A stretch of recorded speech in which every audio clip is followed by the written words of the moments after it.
Diferentes actores, tanto políticos, económicos y sociales, han manifestado que existe una necesidad de que el gobierno y la oposición logren concretar, dialogar para resolver la crisis que atraviesa la nación. Vale resaltar que organizaciones como UNASUR y una comisión de expresidentes, Martín Torrijos, José Luis Rodríguez Zapatero y Leonel Fernández, han intervenido para que se pueda llegar a un diálogo político en Venezuela y restablecer las relaciones entre ambas fuerzas políticas. Recordemos que desde el segundo semestre de 2016, el gobierno y representantes de la Mesa de la Unidad Democrática sostuvieron diferentes reuniones. Para este año se abre la posibilidad de continuar con el diálogo en el país. Por parte del gobierno han manifestado que están dispuestos a sentarse con la oposición. Entre tanto, miembros de la disidencia consideran que no hay condiciones para dialogar en el país y no se han cumplido ninguno de los acuerdos aprobados en reuniones previas. Sean todos bienvenidos a Reporte Estelar, quien les saluda a esta hora, Stephanie de Sousa. El día de hoy estaremos hablando sobre el proceso de diálogo en nuestro país. Recuerde hacer sus comentarios a través de nuestras redes sociales, @reporte_GB, la etiqueta del día de hoy, Reporte Diálogo. ¿Considera usted que estas negociaciones han brindado resultados a la población venezolana? Háganlo saber a través de nuestras redes sociales, que en tan solo minutos estaremos compartiendo sus mensajes. Y el secretario de Naciones Suramericanas, UNASUR, Ernesto Samper, aseguró que el proceso de diálogo entre el gobierno y la oposición es uno de los mecanismos para evitar hechos violentos en el país. La semana pasada, la misión de acompañamiento de UNASUR y el Vaticano se volvieron a desplazar a Caracas para acordar con el gobierno y la oposición los términos de un documento de relanzamiento del diálogo, que lo hemos bautizado para la convivencia democrática. El documento parte de la convicción de que, para que la propuesta camine sobre bases firmes, el gobierno y la oposición deben reconocerse entre sí y respetarse. Este es un punto muy importante. Este reconocimiento mutuo supone que el gobierno contribuya al pleno restablecimiento de las competencias de la Asamblea, limitadas por varios fallos del Tribunal Supremo de Justicia, y que la oposición a su turno reconozca la legitimidad del presidente Nicolás Maduro y su derecho constitucional. Observo con optimismo que mientras que el diálogo de Colombia y la paz fueron un punto de llegada después de medio siglo de violencia, por fortuna en Venezuela, tanto el diálogo como la paz pueden ser un punto de partida para que no comience la violencia. Y juristas consideran que la defensa del marco constitucional es uno de los puntos fundamentales para establecer este proceso de diálogo que continúa entre el gobierno nacional y la oposición, aun cuando se han reunido de formas separadas con los mediadores, como por ejemplo el representante del Vaticano. Pero nuestro compañero Carlos Peñalosa pudo pulsar la opinión de varios juristas sobre este tema y nos trae la información. Así es, Stephanie, gracias por el contacto. Como siempre, es un gusto saludarte y va también nuestro saludo para quienes sintonizan Reporte Estelar. El presidente de la Asociación Venezolana de Derecho Constitucional, José Vicente Haro, detalló que el proceso de diálogo que se adelanta en el país no puede servir para negociar preceptos y atribuciones constitucionales. A partir de allí, de ese entendimiento por ambas partes y también de ese entendimiento por parte del secretario general de UNASUR y por parte de los mediadores, es que se debe construir, si todavía hay espacio político y hay voluntad política de ambas partes, es que se puede construir un diálogo. De lo contrario, estaríamos en una situación quizás atípica, por no decir de ruptura de la Constitución, producida por el propio diálogo. Es decir, el diálogo no puede avanzar precisamente quebrantando aquello que busca restituir, que busca de alguna manera restablecer, que es el hilo constitucional en Venezuela. Y aquí lo que hemos visto por parte del secretario general de UNASUR, por parte de los mediadores que han presentado una propuesta a la Mesa de la Unidad, ha sido un documento donde básicamente notamos que hay muchos puntos en los cuales se busca llegar a acuerdos al margen de la Constitución o de alguna manera que van en contra del espíritu de la Constitución, y eso nos preocupa. Hay que decirlo claramente, el 12 de noviembre, en aquel documento que suscribió la Mesa de la Unidad y los representantes de la Mesa de la Unidad, yo creo que ellos cometieron un error gravísimo al reconocer un desacato que, en mi opinión, desde el punto de vista constitucional, no lo hay en el caso de la Asamblea Nacional. Aquí también el Poder Ejecutivo, hay que decirlo, ha hecho algo que es muy grave, en mi opinión, desde el punto de vista jurídico-constitucional, estrictamente constitucional. Aquí el Poder Ejecutivo ha dictado sucesivos decretos de estado de excepción y emergencia económica. Y en esos decretos de estado de excepción y emergencia económica ha desconocido muchas disposiciones constitucionales. Sin embargo, el abogado constitucionalista Germán Escarrá respaldó la labor de los mediadores del proceso de diálogo en el país, considerando que en esta segunda fase se ha abordado de manera correcta las atribuciones constitucionales de cada uno de los poderes en la solución de los conflictos del país. Allí los mediadores han hecho un esfuerzo para llamar a las partes en conflicto, en controversia, Asamblea Nacional, Poder Ejecutivo, a respetar la Constitución, a desarrollar su actividad en ese marco y más bien a profundizar no solamente con las mesas de la verdad, sino a profundizar el diálogo en una serie de aspectos que tienen que ver con la vida actual de Venezuela, muy compleja por la guerra económica, la situación social, la crisis que se ha producido en el discurso político, en el orden político, en las relaciones políticas. Plantear el abandono del cargo, plantear el revocatorio, plantear el impeachment o juicio político, el pedir la renuncia del presidente, el acudir a cualquiera de las faltas absolutas presidenciales, indudablemente lo que trae inquietud, lo que trae zozobra en la población ante la eventualidad de que esto pudiera agravarse, radicalizarse. El Tribunal Supremo de Justicia ha actuado también, varias de las salas, pero en particular la Sala Constitucional, intentando poner orden en ese proceso. Y por eso la sentencia, porque la sentencia dice que la ineficacia termina en el momento en que vuelvan al cauce de la constitucionalidad. Creo que los mediadores han captado muy bien el problema y por eso centran mucho en la Constitución. La verdad es que cualquier diálogo en Venezuela debe serlo en el escenario de la Constitución.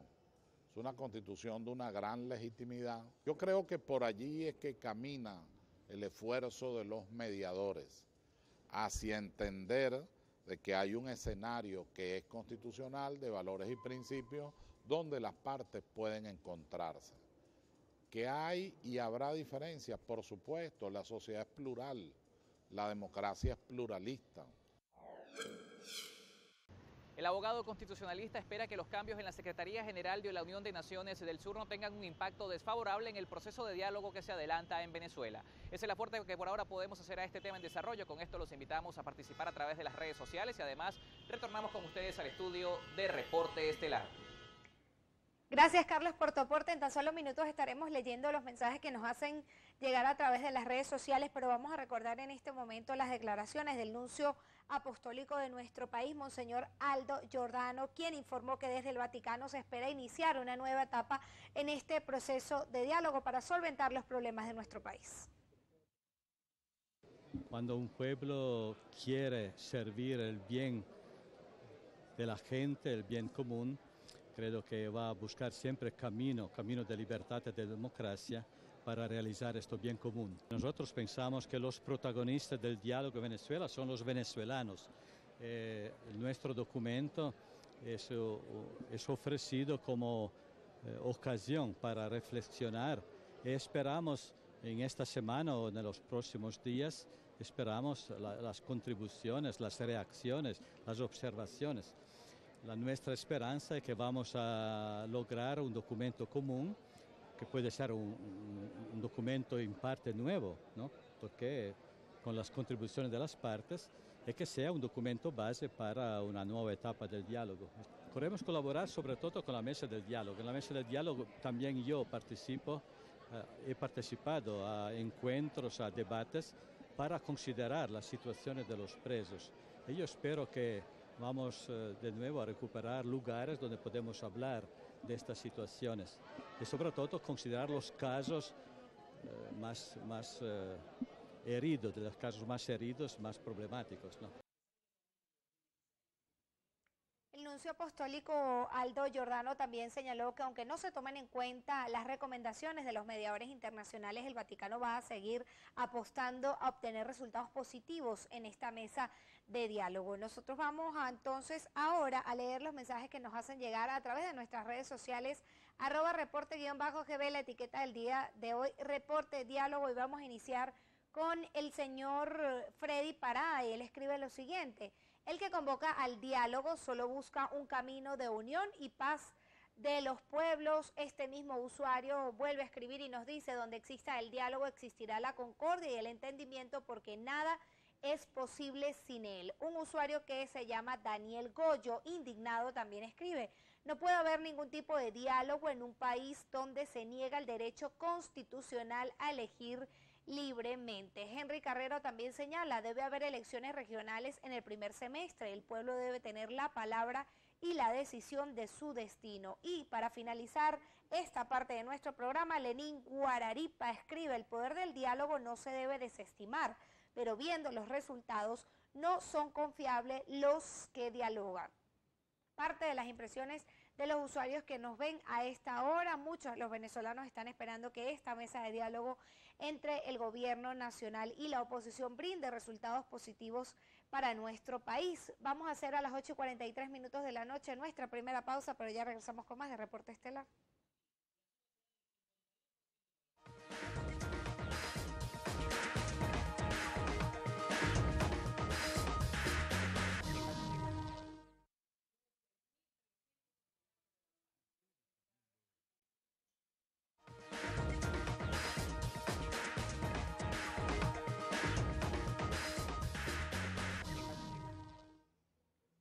Seguimos acá en Reporte Estelar conversando sobre el proceso de diálogo en nuestro país, y durante la cumbre o la quinta cumbre de la Comunidad de Estados Latinoamericanos y Caribeños, CELAC, el presidente de la República, Nicolás Maduro, aseguró que este proceso de mediación fortalecerá la democracia en Venezuela.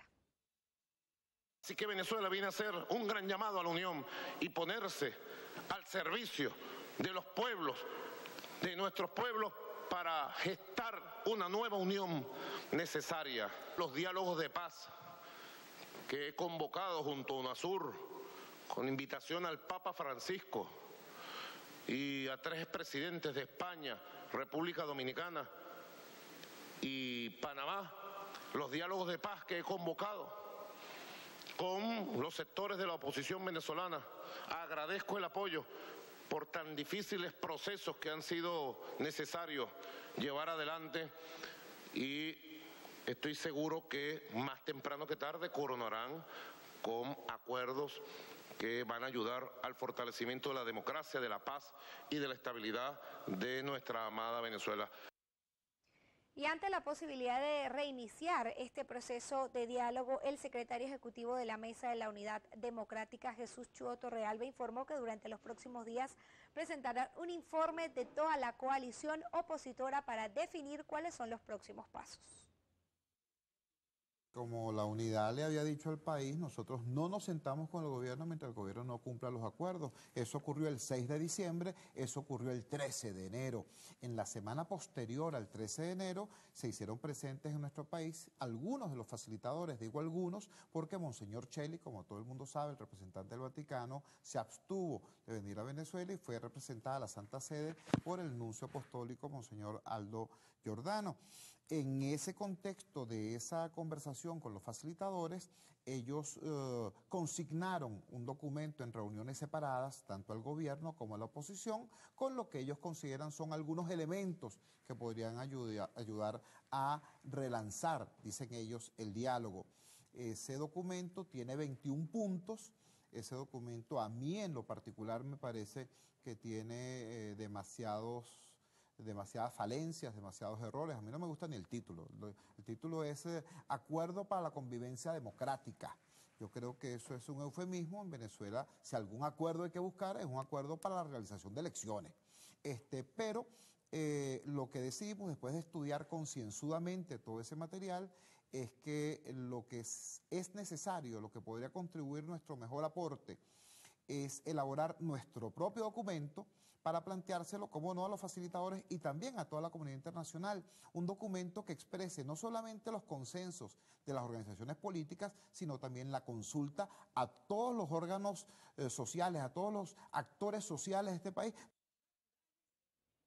Bien, y ante esta posición del secretario ejecutivo de la Mesa de la Unidad Democrática, Jesús Chuo Torrealba, el defensor del pueblo también se ha pronunciado y ha dicho que hay positivismo en los mediadores internacionales para privar en esta nueva etapa de la mesa de diálogo.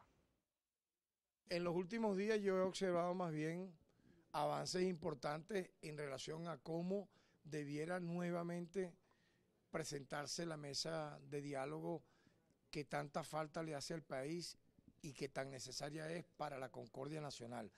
He visto, por ejemplo, muy activo al representante del ciudadano Papa Francisco, he visto gestiones de los mediadores muy importantes. Pude entrevistarme con el secretario general de UNASUR aquí en Caracas, Ernesto Samper, quien está muy optimista de que pueda nuevamente darse la reunión entre factores del gobierno y de la Mesa de la Unidad Democrática, la oposición.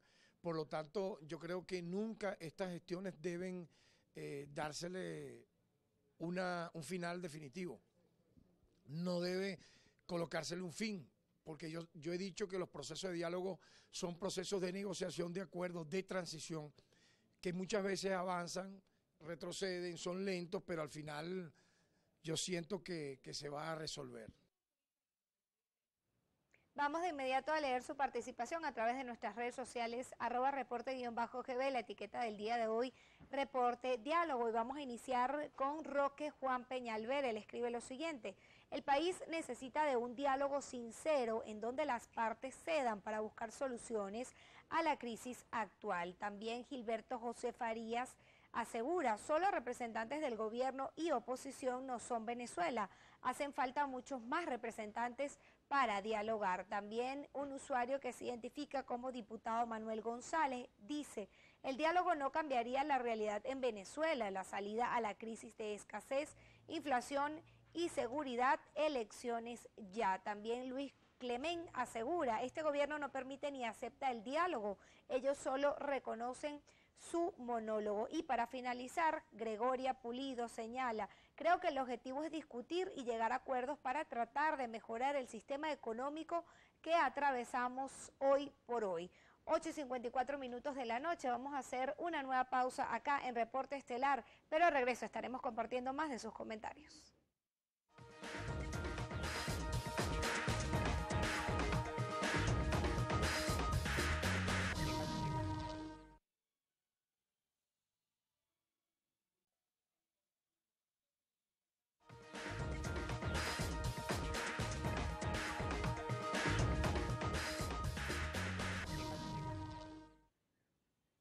Gracias por seguir en sintonía de Reporte Estelar. El diputado a la Asamblea Nacional por la Mesa de la Unidad Democrática, José Gregorio Correa, aseguró que el proceso de diálogo entre la oposición y el gobierno nacional se debe llevar a cabo en el país y es necesario porque deben transitar un camino de paz. Y yo creo que Venezuela tiene que ir hacia un diálogo y hacia un entendimiento. Es probable que sea muy prematuro para hablar de esto, porque luego de los malos resultados o de los pocos resultados del diálogo de diciembre, noviembre y octubre, la gente dice diálogo para qué.